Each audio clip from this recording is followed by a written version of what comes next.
Was actually a very interesting story. My friend Eve sparked my interest in becoming an NED. So I was working as a program manager for many years. I live with multiple health conditions and I went through a period where my health deteriorated really badly.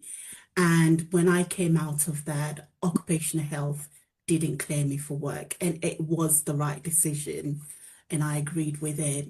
And during my recovery time, I thought to myself, well, I've got to do something. I don't really fancy sitting at home watching TV all day, and there's nothing wrong with that, but that's just not me.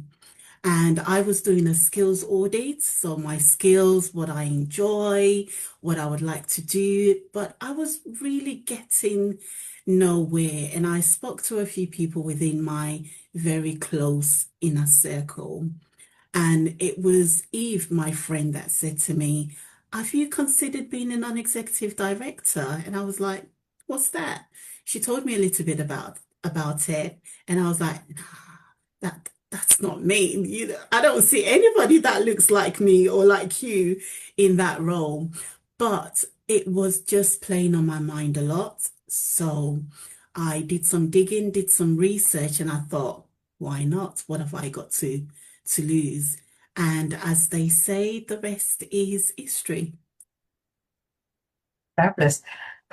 Many Black women don't see NED roles as accessible. So, what was it that helped you realize that the path was possible? For me, I made a personal decision that failure was not an option for me. I have to, as I mentioned, I'm off sick. I need to start making money because bills needed to be paid. And Nedroll offered me the flexibility that I needed to be able to work, earn some income, make changes, but also work at my own pace and according to my own terms and condition. Because of my health issues, I have lots of hospital appointments. Sometimes I need to start my work day in the afternoon or late in the morning. So I really needed a lot of flexibility. So for me, I just decided failure was not an option. I am going to get a NED role, whatever it takes. I will keep knocking on doors, and if the doors do not open, I will break them down. And if I need to, I will build my own door. And that's what kept me going. Was it hard? Yes. Did I feel like giving up? Absolutely. But I utilized the resources available to me and within my finances as well. And I also learned from my mistake from that journey and also from the failures. And it kept me going. And I'm happy that I persevered because I am where I am now because of that. In total, how long would you say it took you to secure your first role? Well, I guess it depends on what I would consider to be my first NED role.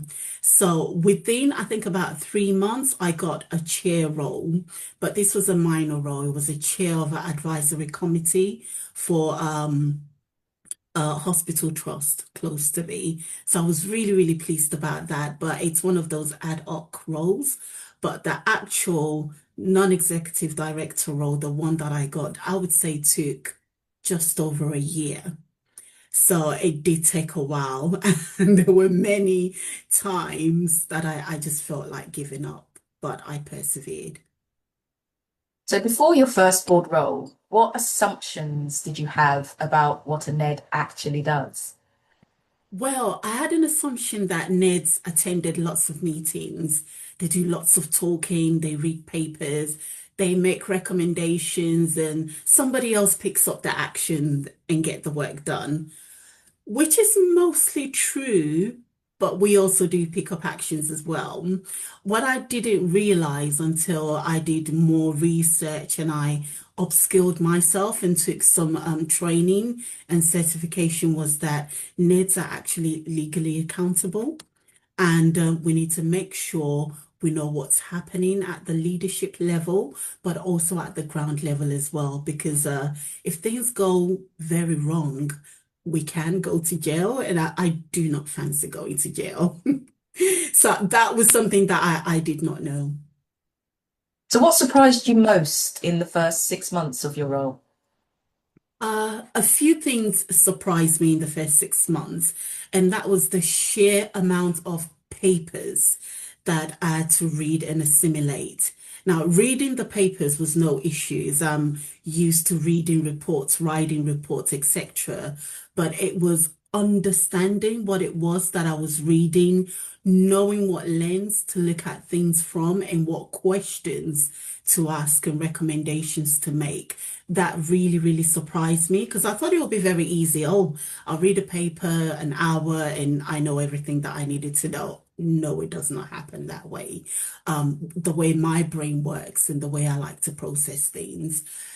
Also, adjusting to not being fully embedded in an organization, that was very challenging to me. So I had my induction, I met lots of people, and then I was just attending one or two meetings every month.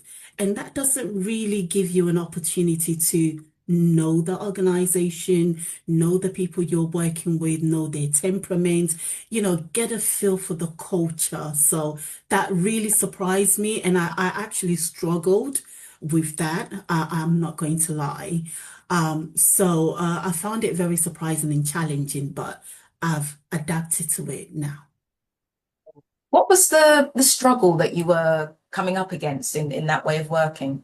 I think for me, because all my life I've always every day at work, I see my colleagues every day, I interact with them, and then all of a sudden I did not have that. So I felt like if I didn't have a cushion, I felt like if it was just very new and very strange to me and a different way of working because I come once a month and we all see each other for a few hours and that's it. No other communication until the next month unless we attend a committee meeting together. So I'm not used to that. I've never worked that way in all my life, and I was in my 40s, and that's the first time I'm having to work in that way. So it was difficult for me to adapt and to realize that okay, this is a new way of working, and maybe I don't necessarily need to see people every day and speak to them every day to build a relationship with them, and I need to figure out how to do that. So what do you wish you had known before saying yes to your first appointment? Oh, what do I wish I'd known before? Don't try and fit into a box. Be your authentic self and believe fully in yourself. And that's what I wish I'd known. But I know now, so I'm living by those principles.